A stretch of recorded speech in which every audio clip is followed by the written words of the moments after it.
പരിശുദ്ധമായ ഉഹദ് യുദ്ധത്തിൽ ഷഹീദായ സഹാബിയാണ് അംർ ഇബ്നുൽ ജമൂഹ് റളിയല്ലാഹു അൻഹു. ആ യുദ്ധത്തിൽ ഷഹീദായ മറ്റൊരു സഹാബിയാണ് മഹാനായ അബ്ദുല്ലാഹി റളിയല്ലാഹു അൻഹു. ജാബിർ തങ്ങളുടെ വാപ്പ ജാബിർ ഇബ്നു അബ്ദുല്ലാഹി എന്ന മഹാനായ സഹാബിയുടെ വാപ്പ അബ്ദുല്ലാഹി റളിയല്ലാഹു അൻഹു രണ്ടുപേരും ഒരു ഖബറിൽ മറവ് ചെയ്യപ്പെട്ട ശുഹദാക്കളാണ്. അംർ ഇബ്നുൽ ജമൂഹ് എന്നവർ കാല് മുടന്തായിരുന്നു. ബദർ യുദ്ധം വന്നപ്പോ വാപ്പ പറഞ്ഞു, മക്കള് പറഞ്ഞു, അപ്പൊ നിങ്ങൾ യുദ്ധത്തിന് വരണ്ടോ? വാപ്പ ഞാൻ പോരാണ്, എനിക്ക് മരിക്കണം, ഞാൻ പോരാണ്, അല്ലാഹുവിന്റെ സ്വർഗത്തിലേക്ക് പോകണം, ഞാൻ വരികയാണെന്ന് പറഞ്ഞു. അപ്പൊ നിങ്ങൾ വരണ്ട, നിങ്ങൾക്ക് മുടന്തില്ലേ, പിടിച്ചു നിർത്തി വാപ്പാനെ.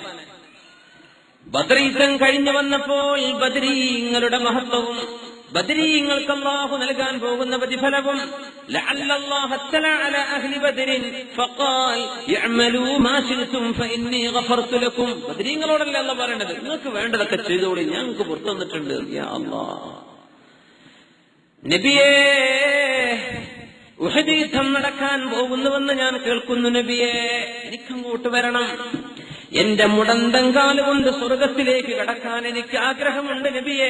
എന്റെ മക്കളെന്നെ തടഞ്ഞു വെക്കാൻ സാധ്യതയുണ്ട്, അവരെന്നെ ബദറിലേക്ക് വരാൻ സമ്മതിച്ചിട്ടില്ല. എന്റെ മക്കളോട് ഹബീബായ നബിയെ അങ്ങൊന്ന് പറയണം, വാപ്പാനെ തടയേണ്ട, വാപ്പ വന്നോട്ടെ എന്ന്. എക്സ്ക്യൂസ് ഉണ്ട്, മുടന്തുള്ളവർ വരണ്ട, രോഗികൾക്ക് യുദ്ധ നിർബന്ധമല്ല, പക്ഷേ അദ്ദേഹത്തിന് വന്നേ പറ്റൂ. അംർ ഇബ്നു ജമൂഹ് റളിയല്ലാഹു അൻഹു.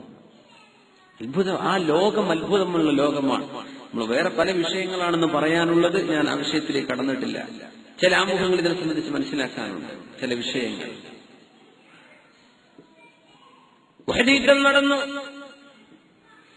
അംർ ഇബ്നു ജമൂഹ് എന്നവർ തുള്ളിച്ചാടിയിട്ടാ പോയത്. മക്കളാരും തടഞ്ഞു വെച്ചില്ല. അങ്ങനെയാണ് മക്കളോട് അല്ലാഹുവിന്റെ റസൂൽ പറഞ്ഞു, വാപ്പാക്ക് അങ്ങനെ താല്പര്യമുണ്ടെങ്കിൽ വാപ്പ വന്നോട്ടെ, വാപ്പാനെ തടയണ്ടെന്ന് പറഞ്ഞു.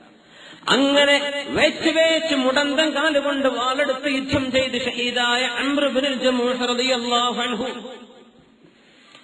ഉഹദിലെ ശുഹദാക്കളെല്ലാം നിരന്നു കിടക്കുമ്പോ ഉഹദിൽ ഒരു ഖബറിൽ ഒന്നിലേറെ സഹാബത്തിനെ ശുഹദാഇനെ മറവ് ചെയ്തിട്ടുണ്ട്. അങ്ങനെ വന്നപ്പോൾ അംർ ഇബ്നുൽ ജമൂഹ് റളിയല്ലാഹു അൻഹു താഴെയും അവരുടെ മീതെ ആനായ സഹാബി ജാബിർ ഇബ്നു അബ്ദുല്ലാഹി റളിയല്ലാഹു അൻഹുവിന്റെ വാപ്പ അബ്ദുല്ലാഹി റളിയല്ലാഹു അൻഹുവിനെ ബഹുമാനപ്പെട്ടവരുടെ മുകളിലും അങ്ങനെ ഉഹദിൽ മറവ് ചെയ്തത്. ഹംസ റളിയല്ലാഹു അൻഹു കൊണ്ട് മറ്റൊരുപാട് ശുഹദാക്കളുണ്ട്. യാ അല്ലാഹ്, അന്ന് ജാബിർ റളിയല്ലാഹു അൻഹുവിന്റെ വയസ്സ് 20. ഉഹദ് യുദ്ധം നടക്കുമ്പോ 40 വർഷങ്ങൾക്ക് ശേഷം ജാബിർ തങ്ങൾക്ക് വയസ്സ് 60. 40 വർഷങ്ങൾക്ക് ശേഷം ചരിത്രം മുഴുവനും പ്രബലമായ ഹദീസിന്റെ റിവായത്തിൽ റിപ്പോർട്ട് ചെയ്യപ്പെട്ട ഹദീസ് അസർ. ചരിത്രപണ്ഡിതന്മാർക്ക് ഒരു സംശയമില്ല, ആരും ലൈഫാന്ന് പറയില്ല, അങ്ങനത്തെ സംഭവം.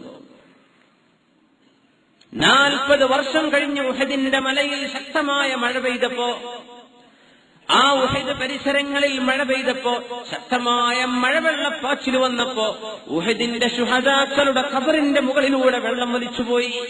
അങ്ങനെ വന്നപ്പോ ഒരുപാട് ശുഹദാക്കളുടെ ഖബർ ഓപ്പണായി പുറത്തായി പോയി, മേലെ മണ്ണങ്ങ് നീങ്ങിപ്പോയി. യാ അല്ലാഹ്, 40 വർഷങ്ങൾക്ക് ശേഷം ജാബിർ റളിയല്ലാഹു അൻഹു സ്വന്തം ബാപ്പയെ മറവ് ചെയ്ത മോൻ ജീവിച്ചിരിക്കുന്ന കാലം മഹാനായ അബ്ദുല്ലാഹി റളിയല്ലാഹു അൻഹുവും അംർ ഇബ്നുൽ ജമൂഹ് എന്നവരും ബഹുമാനപ്പെട്ട 2 സ്വഹാബിമാരെ മറവ് ചെയ്ത ഖബറും ഒരുപാട് ഖബർ പുറത്തായി. പക്ഷെ അനുഭവം പറഞ്ഞത് ജാബിർ റളിയല്ലാഹു അൻഹുവാണ്.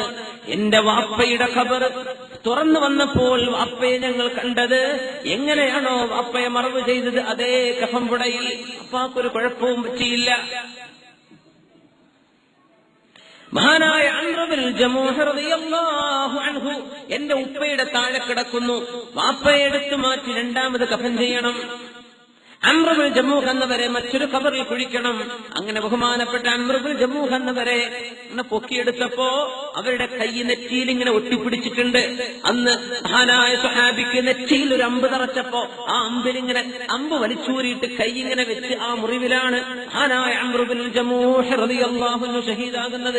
കൈ ഇങ്ങനെ ഒട്ടിപ്പോയി. മരിച്ചു കഴിഞ്ഞാൽ ഒരു മനുഷ്യന്റെ മിക്സറുകൾ നിർത്തണം എന്നാണ്. കൈകാലുകൾ നിർത്തി കൊടുക്കണം, കണ്ണ് ചിമ്മി കൊടുക്കണം, വായ അടച്ചുവെച്ചു കൊടുക്കണം. പക്ഷേ യുദ്ധല്ലേ, കുറെ നേരം കഴിഞ്ഞപ്പോഴേക്കും കൈ കഫൻ അവരെ മറവ് ചെയ്യാൻ കൊണ്ടുപോകുമ്പോ കഫൻ ചെയ്യാൻ നോക്കുമ്പോ എന്ത് ചെയ്യുന്നില്ല, കൈ കിട്ടുന്നില്ല. കൈ ഇവിടെ ഉറച്ചു പോയിട്ടുണ്ട്, കൈ ഉറച്ചിട്ടുണ്ട്. അങ്ങനെ മറവ് ചെയ്തത് അംർ ഇബ്നുൽ ജമൂഹ്. കൈ നെറ്റിയിലാണ്, നെറ്റിയിലൊരു മുറിവിൽ ഇങ്ങനെ വെച്ചിട്ടാണ് മറവ് ചെയ്തത്. 40 വർഷങ്ങൾക്ക് ശേഷം അല്ലാഹു ചില അത്ഭുതങ്ങൾ കാണിച്ചു തരാൻ. ലാ തഹ്സബന്ന, വിചാരിക്കേണ്ട മരിച്ചു അവർ കഴിഞ്ഞു എന്ന് വിചാരിക്കേണ്ട. ബൽ അഹ്യാഉൻ ഇൻദ റബ്ബിഹിം യുർസഖൂൻ.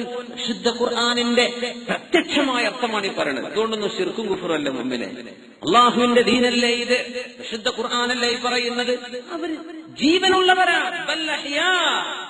ജാബിർ തങ്ങൾ പറയുന്നു, അംർ ബിൻ ജമൂഹ് എന്നവരെ രണ്ടാമത് കഫൻ ചെയ്യാൻ കൊണ്ടുവന്നപ്പോ അവരുടെ കൈ, നെറ്റിയിൽ കിടക്കുന്ന കൈയൊക്കെ അതേപോലെ, ശരീരം അതുപോലെ, കഫം വിടക്ക് പോലും കുഴപ്പം പറ്റിയില്ല.